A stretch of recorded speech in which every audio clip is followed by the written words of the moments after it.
السلام علیکم ورحمۃ اللہ وبرکاتہ۔ رمضان کی آخری راتوں میں ایک شخص امام سجاد علیہ السلام کی خدمت میں حاضر ہوا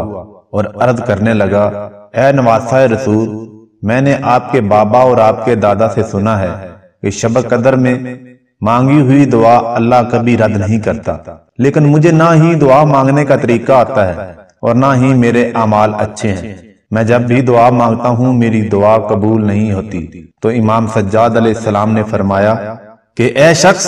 میں نے اپنے بابا اور انہوں نے اپنے بابا اور انہوں نے اللہ کے رسول سے سنا ہے، شب قدر تمام راتوں کی سردار رات ہے، کیونکہ اس رات اللہ اپنی رحمت کے دروازے تمام انسانوں کے لیے کھول دیتا ہے اور آسمانوں سے فرشتے صدائیں دیتے ہیں کہ کون ہے جو آج کی رات اپنی مرادیں اللہ سے پانا چاہتا ہے۔ اللہ اس رات ایک سجدے کا ثواب